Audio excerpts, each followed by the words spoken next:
Ես Ձյանան եմ Արզումանյան, Ծոռնուհին եմ, այսինքն Սիմոն Զաքյանի աղջկա, թոռնիկն եմ։ Դե հպարտ եմ, որ իրա ծոռնուհին եմ, նախ որ իրան են միայն այստեղ հողարկավոր է եւ որ իր անունով Երևան քաղաքում փողոց կա, շատ հպարտանում եմ միշտ դրանով, պապաս ոնց որ փոքրուց սերմանել է այդ ամեն ինչը մեր մեջ։ Եղել է դե ինքը դիվիզիայի ոնց որ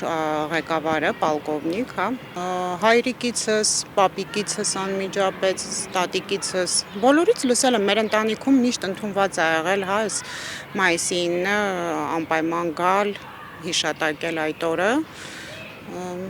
այդպես, ծնված օրվանից իմացել եմ այս ամենի մասին։ Միգուցե պատմություններ կան այդպես, երևի ավելի շատ հորեղբայրս ուղղակի ինքը արտերկրում է բնակվում, դրա համար չգիտեմ, միգուցե մի օր եթե ստացվի ինքը այստեղ լինի, իրենից կարող ենք, այո։ Ամեն տարի այցելում եք այսօր։ Պարտադիր։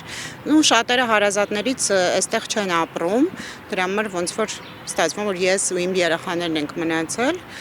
այդպես, բայց որ այստեղ են լինում, պարտադիր բոլորը գալիս են ամսի 9-ին։ Ուրեմն Զաքյանը 42 թվականին Կերչում Պապիկիս հետազոհվ է, պապիկս եղել է պրոպագանդայի նախագահ Խաչիկ Նազարյանը, աշտարակի կենտկոմի նախագահ։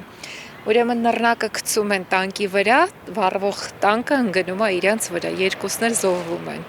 Հենց Գերեզմանը որտեղ է։ նայեք, պապիկս Կերչում է։ Իր գերեզմանը Կերչում է, իսկ Զաքյանինը Այստեղ։ ստեղ է։